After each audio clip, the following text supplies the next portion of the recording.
ഞാൻ രേഖ. എൻ്റെ കുക്കിംഗ് ചാനലിലേക്ക് എല്ലാവർക്കും സ്വാഗതം. ഇന്നത്തെ എൻ്റെ റെസിപ്പി വളരെ ടേസ്റ്റി ആയിട്ടുള്ളൊരു വാഴയ്ക്കാത്തോരനാണ്. മൊന്തങ്കായ അല്ലെങ്കിൽ പടച്ചിക്കായ അതാണ് എടുത്തിരിക്കുന്നത്. 3 കായാണ് എടുത്തിരിക്കുന്നത്. അതിൻ്റെ തൊലി കംപ്ലീറ്റ് ആയിട്ട് നമുക്ക് റിമൂവ് ചെയ്യേണ്ട കാര്യമില്ല. അരിഞ്ഞ് വെള്ളത്തിലേക്ക് ഇടുന്നതാണ് നല്ലത്. കറ വേഗം പോയി കിട്ടും. ഞാനിപ്പോൾ നന്നായി കഴുകിയെടുത്തിട്ടുണ്ട്. അതിലേക്ക് 1.5 ടീസ്പൂൺ മുളക് പൊടി, 1/4 ടീസ്പൂൺ മഞ്ഞൾപ്പൊടി, 1/2 ടീസ്പൂൺ ജീരകപ്പൊടി, 1 ടീസ്പൂൺ വെളിച്ചെണ്ണ, 1/4 കപ്പ് ചൂടുവെള്ളമാണ് എടുത്തിരിക്കുന്നത്. കൂടുതൽ വെള്ളം ഇതിന് ആവശ്യമില്ല, വളരെ വേഗത്തിൽ വേവുന്നത് കൊണ്ട്. ആവശ്യത്തിന് ഉപ്പും ചേർത്ത് അടച്ച് വേവിക്കുക. ഇനി അരപ്പ് തയ്യാറാക്കാം. അതിനേക്കായി 1/4 കപ്പ് തേങ്ങയാണ് എടുത്തിരിക്കുന്നത്, 2 പച്ചമുളക്, കറിവേപ്പില, ഒരു 3 വെളുത്തുള്ളിയുടെ അല്ലി ചേർത്തൊന്ന് നന്നായി ചതച്ചെടുക്കുക.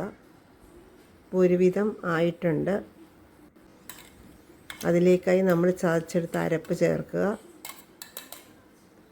എന്നിട്ട് ഒന്നും കൂടി അടച്ചു വെച്ച് വേവിക്കുക. ഇടയ്ക്കൊന്ന് ഇളക്കി കൊടുക്കുന്നതല്ലാണ്, കാരണം വെള്ളം പറ്റിയോ എന്നറിയാൻ വേണ്ടിയിട്ട്. റെഡി ആയിട്ടുണ്ട്.